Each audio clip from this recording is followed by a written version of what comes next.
சாதி மத உணர்ச்சிகள் நம்மை பிளந்து பிரிக்கும். நம் சதையை வெட்டுகிற கத்தி, அருவாள், கோடாரி போல அது. ஆனால் மொழி இன பற்றும் உணர்ச்சியும் நம்மை இணைக்கும். ஒரு நூல் ஊசி போல.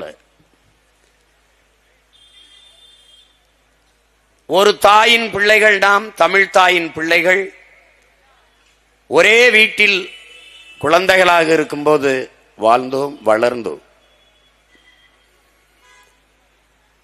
பிறகு எல்லோருக்கும் மணமாகி குழந்தைகளாகி குடும்பம் பெறுகிற போது வசதியாக வாழ தனித்தனியாக வீடு கட்டி குடியேறினோம். அதைப் போல நாம் தனித்தனி அமைப்புகளாக தேவைக்கேற்ப இருந்து இயங்குகிறோம். ஆனால் தாய் வீட்டிற்கு ஒன்றென்றால் நாம் எப்படி எல்லோரும் ஒன்று கூடுவோமோ அப்படி தாய் நாட்டிற்கு ஒன்றென்றால் நாம் எல்லோரும் கூடுவோம் என்பதை இது உணர்த்துகிறது, உலகிற்கு எடுத்து காட்டுகிறது. நாங்கள் தனித்தனி இயக்கங்களாக இருக்கலாம், ஆனால் நோக்கம் ஒன்றுதான், தமிழ் தேசியனத்தின் உரிமை, விடுதலை, அதன் எதிர்கால பாதுகாப்பான நல்வாழ்வு.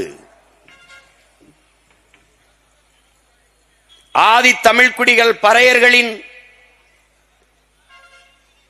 அவர்களின் நில உரிமை, பஞ்சமர் நில மீட்பு, அதற்காக இந்த படை பேரணி நடத்தி பெருங்குரல் எழுப்பியது.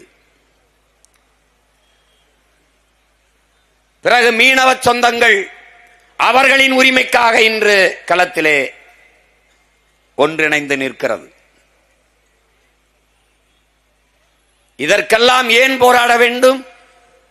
ஆதி தமிழ்குடி பறையருக்காக நிற்காமல்,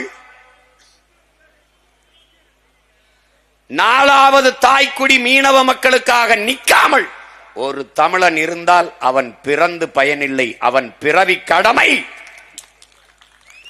அவனுடைய வரலாற்று பெரும்பணி இதற்காக களத்திலே நின்று போராடுவது. இது தமிழ் தேசியன மக்களின் பிறப்புரிமை என்பதை மனதில் கொண்டு களத்திலே நிற்க